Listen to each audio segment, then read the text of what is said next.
Do you know how every One Piece character would react if Luffy's execution got announced? Yeah, the whole world would literally shake from the shock of that insane news. And the Straw Hats, they would absolutely lose it. Like Zoro, Luffy's right-hand man, he would be raging. He'd instantly take over the Sunny and head straight for the execution site to save his captain. Although, let's be real, Jinbei's gonna have to take the wheel pretty quick or they'll just get lost. Anyway, Zoro will also be pissed at Luffy for doing something so reckless as getting caught. Still, Zoro would literally make peace with dying, as the only thing he cares about is saving his captain. I mean, seriously, Zoro will literally do anything for his captain, even die for him, which we all clearly saw when he took all of Luffy's pain from Kuma, which honestly should have killed him. So basically, Zoro will cut through the whole world if that's what it takes to save his captain. But someone who's going to be even angrier than Zoro, that's Nami. But she's not just going to be angry, she's literally going to break down in tears and cry her eyes out, because Luffy means everything to her. But at the same time, she'll be screaming about what an idiot captain he is for getting himself caught in the first place. Still, Nami and Luffy have been through everything together,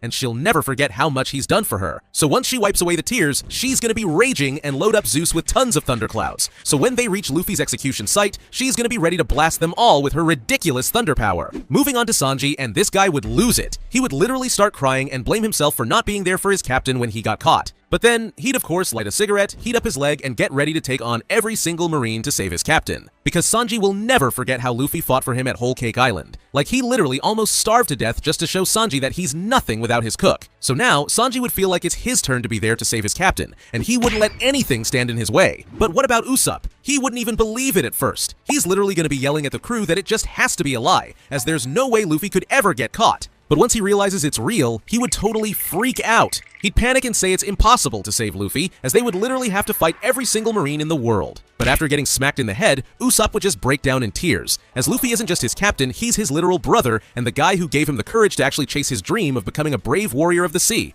And that's when Usopp's gonna man up and take his rightful position as the captain of the crew, being ready to fight anyone to save his best friend. Moving on, we've got Chopper, and he's obviously gonna be crying his eyes out. Yeah, I know Luffy sometimes literally calls him emergency food and even tries to eat him, but these two are still best friends for life. Like, Chopper cares so much about Luffy that he literally jumped into the ocean to try and save him, even though he ended up having to be dragged out himself. Do I even need to say more than that? Chopper will obviously do anything to save his captain, so he'd turn into his Monster Point form and try to smash him to freedom. Next up, we gotta talk about Nico Robin, because Luffy's execution would absolutely destroy her. I mean, Luffy's the reason Robin even has a will to live, and he gave her a place, a family, and the kind of friends she's always dreamed of having. So when she hears about Luffy's execution, she wouldn't just sit there and cry, she'd get real serious and just tell the crew that she refuses to lose him. So she'd get ready to fight, and she'd literally die for him, as the only thing she cares about is keeping him safe. And Jinbei, he also only cares about keeping Luffy safe. So he'd be ready to tear the sea apart just to save